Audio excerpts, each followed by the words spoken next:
Welcome, bronies. Honestly, I'm running out of classical introductions. And I have to excuse my delay. I have catch a cold and wasn't sure that my English will be clear enough. But today, without further delay, I'm starting my review right now. On second look, Flutter, brutter. Yay! Finally, a Fluttershy episode! I've wanted an episode about her personal background since last season, or precisely since I thought that she was my favorite pony. Finally, I get what I'm wishing for. The episodes just start with it. But I will start my review with 1 minute for the protagonist. 1 minute for Fluttershy. This mare is my absolute favorite and is showing how she has evolved over the seasons. She is self-confident, helpful for her parents, and encourages the pet of the family to be fledged. She confronts her brother after a few thoughts and helpful comments from Applejack, and she didn't believe his manipulations or guilt-bombing at all. Nice callback to It Ain't Easy Being Breezy. She let him live in her house, but makes it not too easy, and let him try a few jobs, and finally, as she reaches her limit, expulses him. However, as he is in trouble in the dark and mystical forest. Okay, right, it is a simple, not frightening, ever-free forest. I think it began just to be a joke.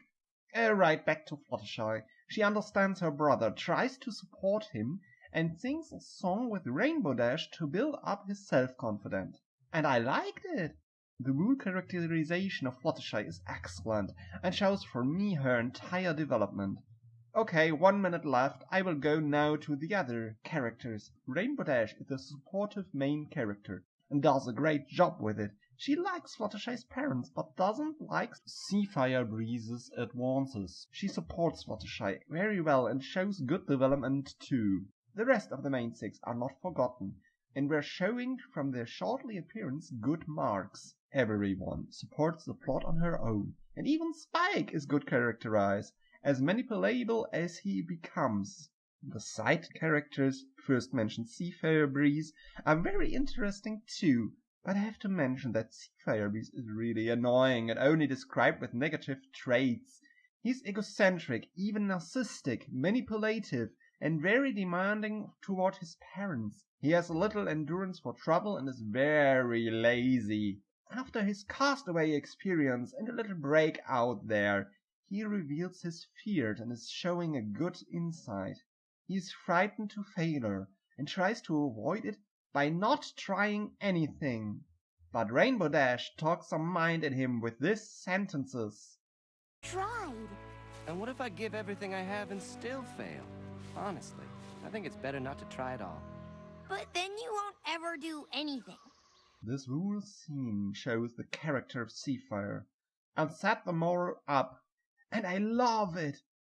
If you try to avoid failures by doing nothing, then you will not grow at all. This is the one reason why I try this channel at all. I know my English is a little cringeworthy and often a little bit wrong, but I will try to correct it. Back to the episode.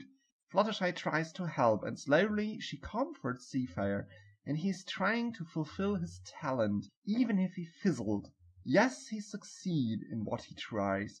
A good step for the moral of the episode. But he can't leave this secure nest. Like Fluttershy, his self-confidence grows, but as her, he steps baby steps.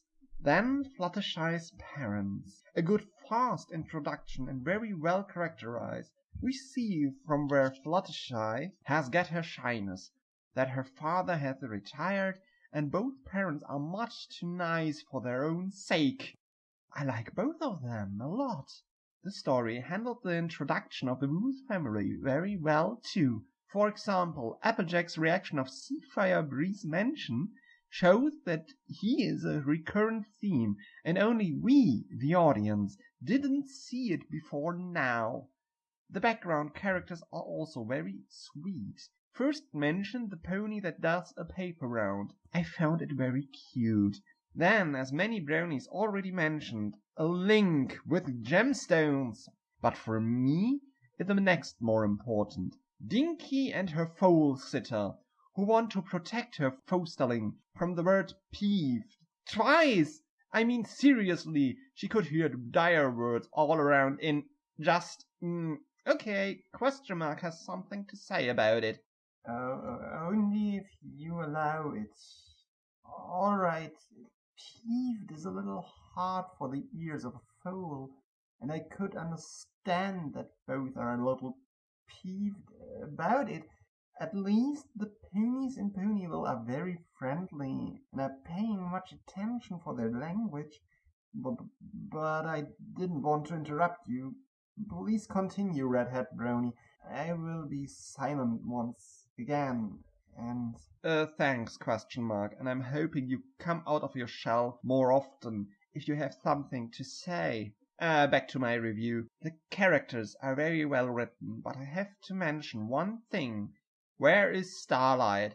She isn't in the castle, is not even mentioned, and isn't shown in the background.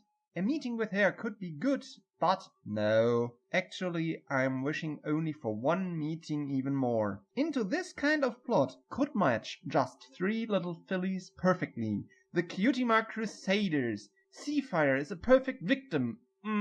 No, eventually aspirant for the 3 Cutie Mark consultants. The 3 could help him with his doubts and help to develop more confidence. 22 minutes runtime rushed sometimes something. Alright, scenery and plot design. I have to say, nice work. Seafire is oversubscribed, earns more depth, and the moral is the best I have seen in this season. Shortly summarize, the plot is: I don't have the trust in me and be afraid to fail and do nothing because of that. I don't invest full in my works and just run away if it become difficult. I can identify easily with this. I have sometimes the same feelings and came to the same solution and run away. Eventually I do this sometimes today too. Focus. Okay, the Ponyville setup is great, and Cloudsdale dwellings are even greater. The cloud furniture and the solid things are interesting, but more interesting is the one home that we don't see much often. Right, Fluttershy's cottage. I mean really, I should start her Home Sweet Home Fluttershy soon. So many rooms are shown, and so many nice designs. The kitchen with a coker, a make-up room with one strange picture, and so many little hints of her animal love. Anywhere are birdhouses. Into the doors are small holes so that the animals could enter if they want, and in the kitchen lay straw on the burns, like nests. I like the style of character traits shown in little background pieces. Back to the review, alright.